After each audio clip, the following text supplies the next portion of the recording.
semuanya, perkenalkan saya Putri Frisyani Nitara Dewi, nota 2402036 dari kelas MTJ 12. Pada mata kuliah statistika kali ini, saya akan menjelaskan tentang SPSS, studi kasus, dan juga cara penggunaannya. Mau tahu lebih lanjut? Ayo simak video berikut.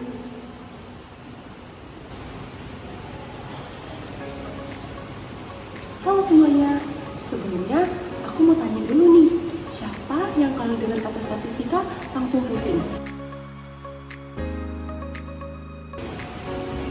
Tenang, kalian nggak sendiri. Dulu aku juga gitu kok. Tapi kali ini kita bakal kenalan sama aplikasi hebat yang namanya SPSS. SPSS adalah singkatan dari Statistical Package for the Social Science. Meskipun namanya ada Social Science, tapi SPSS ini sudah banyak kalau dipakai di berbagai bidang seperti bisnis, pendidikan, investasi, sampai bidang kesehatan. SPSS itu kayak kalkulator statistik super canggih yang bisa membantu kita untuk menghitung rata-rata, membandingkan antar variabel, sampai menuju hipotesa. Semua bisa dilakukan di SPSS. Tinggal klik doang, langsung keluar deh hasilnya. SPSS ini memiliki banyak sekali keunggulan, di antaranya user friendly atau mudah digunakan, analisis statistik lengkap, serta output atau hasilnya rapi dan mudah dibaca. Namun, aplikasi SPSS juga memiliki kekurangan, di antaranya berbayar, kurang fleksibel untuk analisis lanjutan, serta perlu pemahaman statistik dasar untuk memahami SPSS.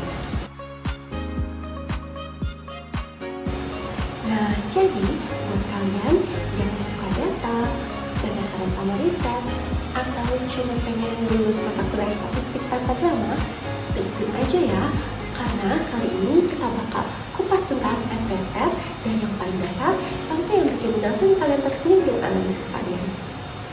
Halo semuanya. Nah, sekarang kita bakal lanjut bahas tentang SPSS.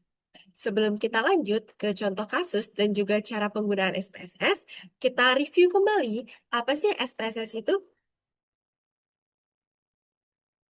Nah, SPSS merupakan singkatan dari Statistical Package for the Social Science, yang merupakan perangkat lunak statistik yang digunakan untuk menganalisis data kuantitatif. Nah, awalnya SPSS ini dikembangkan untuk ilmu sosial, namun kini digunakan luas dalam berbagai bidang seperti bisnis, penelitian, kesehatan, dan bidang lainnya. SPSS membantu pengguna dalam mengolah, menganalisis, dan menginterpretasikan data, serta menghasilkan berbagai jenis laporan dan visualisasi data. Nah, sekarang kita bahas tentang contoh kasus penerapan statistik dalam menggunakan SPSS. Nah, di sini saya punya contoh kasus di mana seorang analisis transportasi ingin mengetahui karakteristik keterlambatan kereta komuter lain dan hubungan antara jarak tempuh dengan waktu tempuh perjalanan dari 15 perjalanan berbeda di Jabodetabek. Pertanyaannya, hitunglah A. Hitung rata-rata jarak tempuh, waktu tempuh, dan juga keterlambatan. B. Uji hipotesa. Dan C. Hitung hubungan regresi. Nah, baik, di sini sudah ada 15 data yang berhasil dikumpulkan. Yang pertama ada jarak tempuh dalam satuan kilometer, yang kedua ada waktu tempuh dalam satuan menit, dan yang ketiga ada keterlambatan dalam satuan menit. Nah, selanjutnya kita akan mulai membahas soal yang pertama, yaitu untuk menghitung rata-rata. Nah, di sini ada langkah-langkah menghitung rata-rata.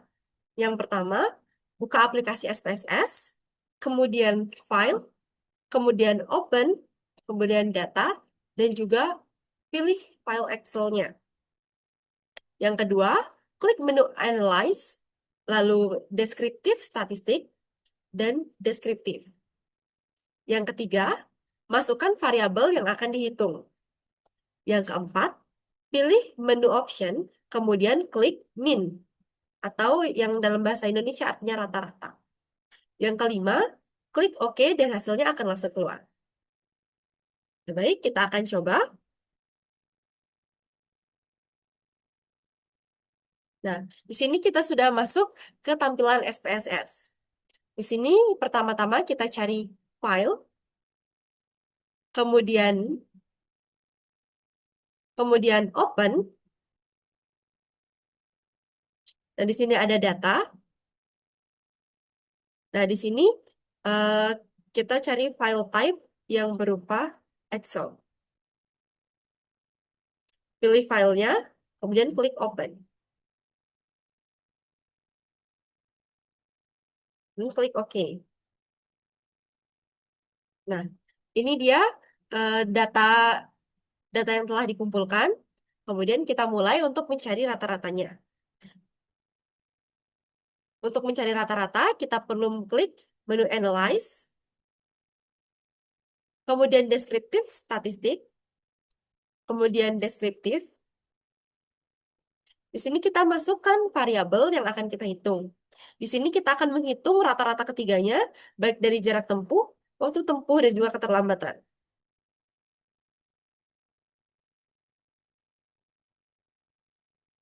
Lalu klik Option. Nah, di sini kita bisa menghitung rata-rata dan juga statistik deskriptif lainnya. Nah, di sini karena kita akan fokus pada rata-rata, kita akan menghilangkan standar deviasi. Nah, kemudian continue dan oke. Nah, ini dia hasilnya keluar. Sudah keluar yang pertama di mana jarak tempuh rata-ratanya 18,33 km.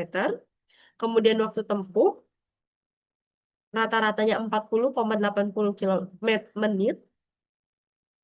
Dan juga keterlambatan yang rata-ratanya 4,27 menit.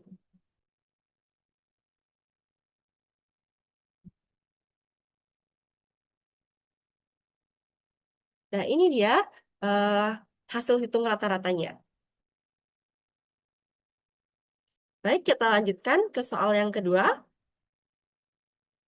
adalah untuk uji hipotesa. Nah, adapun langkah-langkah untuk uji hipotesa. Yang pertama, klik Analyze, kemudian Compare Means, kemudian One Sample T-Test. Yang kedua, masukkan variabel yang akan diuji. Nah, pada kasus ini, saya akan menggunakan jarak tempuh. Yang ketiga, masukkan test value. Pada kasus ini, saya akan menggunakan angka 18 km. Kemudian klik OK. Baik, di sini kita akan coba untuk praktekkan langsung.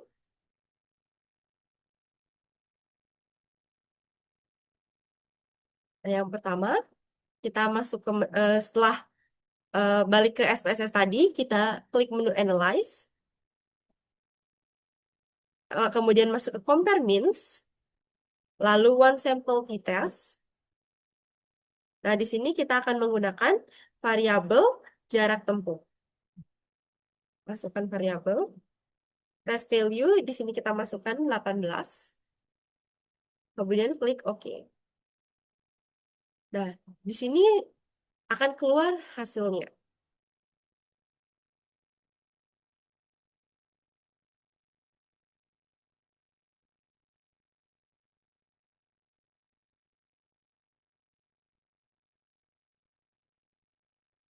Nah, di sini adalah hasil uji hipotesa dengan tabel T. Nah, di mana nilai sig adalah 0,813 lebih besar dari 0, yang di mana 0,813 ini lebih besar dari 0,05, yang artinya tidak ada perbedaan signifikan antara rata-rata jarak tempuh dengan nilai uji. Nah, nilai uji yang kita gunakan tadi adalah 18 km. Kemudian hasil hipotesis 0 atau H0 diterima, artinya di mana jarak tempuh tidak berbeda nyata dari 18 km. Nah, baik, kita akan lanjut ke soal yang ketiga, yaitu untuk uji regresi linier. Nah, adapun langkah-langkah untuk uji regresi linier. Yang pertama, klik Analyze, kemudian Regression, kemudian Linear. Yang kedua, masukkan variabel dependent, di mana variabel dependent saya menggunakan waktu tempuh. Kemudian kita masukkan variabel independent, di mana saya pada kasus ini saya menggunakan keterlambatan. dan kemudian klik OK.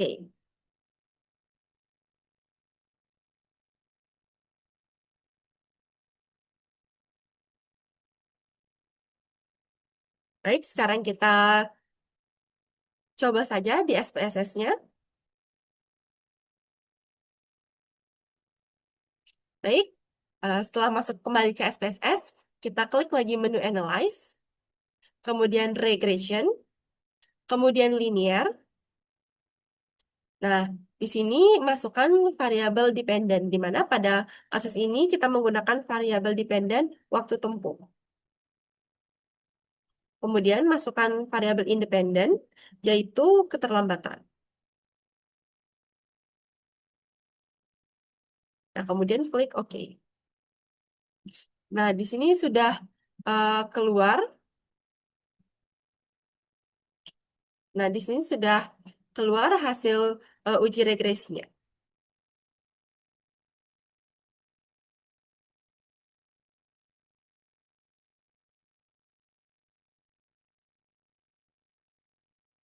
Nah, di mana pada uji regresi ini kita bahas satu persatu.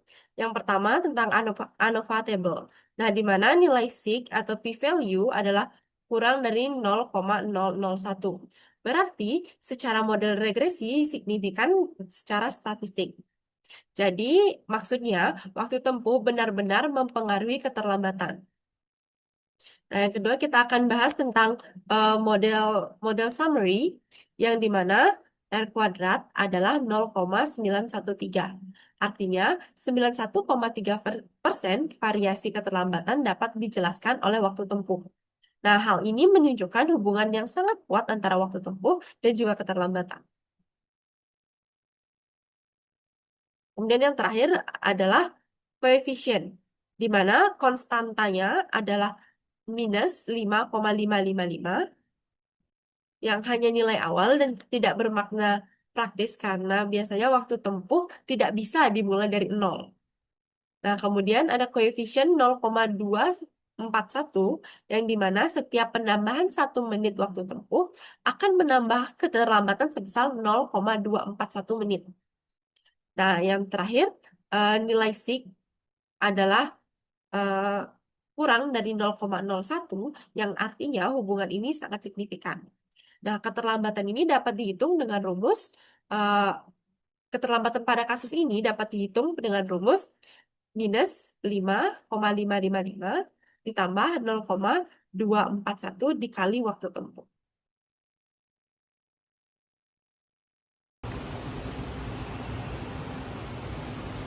Nah, udah nggak bingung lagi kan caranya pakai SPSS? Kalau begitu, sekian video dari saya. Semoga bermanfaat. Terima kasih.